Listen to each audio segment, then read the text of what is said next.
भारत बंद का कॉल था। ये कॉल दलित सेना की तरफ से था। यह विपक्ष के नेताओं के समर्थन का कॉल था। सड़कों पर सुबह से ही जो प्रदर्शनकारी थे वो अलग अलग जगहों पर देश भर में खड़े थे, लेकिन पटना की तस्वीर बेहद ही रोचक निकली।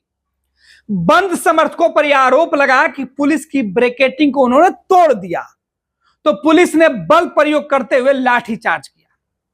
अब पुलिस का ट्रेनिंग देखिए या पुलिस की गुंडागर्दी।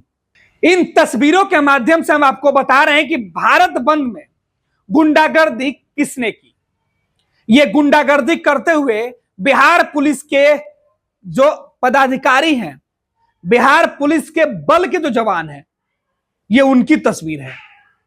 पुलिस बल के जो ट्रेनिंग होती है, इस ट्रेनिंग में शायद इन्हें इस बात की ट्रेनिंग दी गई है कि बंद समर्थकों के नाम पर जिसे मन चाहे पीट दीजिए।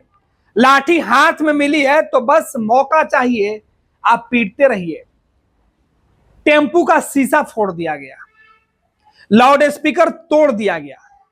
अक्सर यह आरोप लगता रहा है कि पुलिसकर्मियों के साथ बंद समर्थक धक्का मुक्की करते हैं, उनके ऊपर पथराव करते हैं, लाठी डंडे चलाते हैं, तो पुलिस को बाध्य होकर प्रदर्शनकारियों को, भीड़ को, जो प्रदर्शनकारियों की भीड़ होती है उसे हटाने के लिए लाठी का सहारा लेना पड़ता है। लेकिन आज तो गजब हो गया। बहुजन समाज के जो लोग हैं, जो दलित समाज के लोग हैं, जो बहुजन समर्थक है, वो सड़क पे उतरे हुए थे और उनके ऊपर पुलिस का जो आज जो गुंडागर्दी है वो सीधे तौर पर दिखाई पड़ रही है। ये पुलिस बल के जवान है जिन्हें ट्रेनिंग दी गई है कि लाठी कब, किसे और कैसे चलाना है, किसके ऊपर मारना है, लेकिन इन्हें ना ट्रेनिंग की कोई भी सिखाई हुई बातों का आज स्मरण रहा, याद नहीं रहा। इनको तो बस लाठियां चलाना था, चाहे वो किसी के सर पे लगे, किसी व्यक्ति के गिरने के बाद वो बार बार रोकने के बात करे, रोकने की गुहार लगाए। लेकिन पुलिस वाले जैसा लग रहा था कि कोई रण में उतरे हुए जो बड़े वीर हैं, जो अपने शत्रु पर टूट पड़े हैं। यह वीरता बिहार पुलिस के किसी अपराधी के सामने नहीं दिखता है। यह वीरता बिहार पुलिस के किसी अपराध को रोकने में नहीं दिखता है, बल्कि बंद समर्थक जो खुलकर सड़कों पर उतरे हुए हैं, जिनके हाथों में बाबा साहेब के अंबेडकर वाले जो झंडे हैं, उस झंडे को गिराने की इनकी होड़ मची हुई थी। देखिए किस तरीके से, हम वीडियो नहीं दिखा सकते हैं लेकिन हम तस्वीरें आपको दिखा रहे हैं। इन तस्वीरों में देखिए किस तरीके से जो लाउड स्पीकर होता है भीड़ को नियंत्रित करने के लिए, अपनी बातें रखने के लिए, जो आंदोलनकारी थे, जो अपनी बात सरकार तक पहुंचाना चाहते थे, उस बात को पहुंचाने के लिए जिस यंत्र का इस्तेमाल किया जा रहा था, उस लाउड स्पीकर को कैसे पुलिस वाले डंडे मारकर तोड़ रहे हैं। 1 2 3, हद हो गई। डंडे मारने की होड़ मची हुई थी। ये पुलिस वालों को ट्रेनिंग था।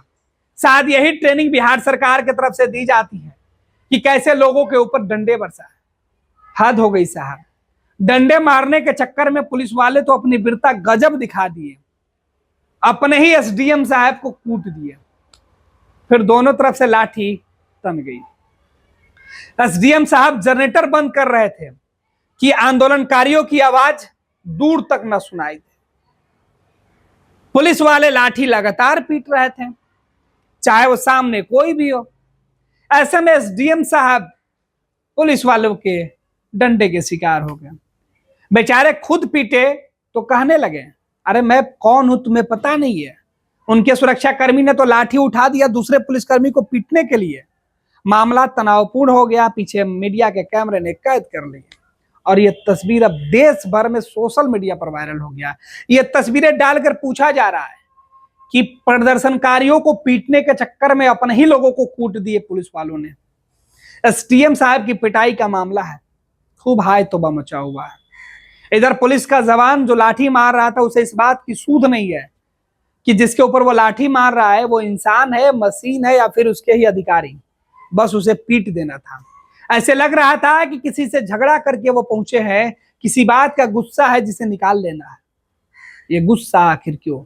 ये प्रदर्शनकारियों पर, जिस तरीके के प्रदर्शन कर रहे लोगों पर ये लाठी चला है, इस पर सवाल उठ रहा है कि ये पुलिस वाले गुंडे हैं या रक्षक, क्या यही पीपुल फ्रेंडली पुलिस का चेहरा है? कई तरीके के सवाल।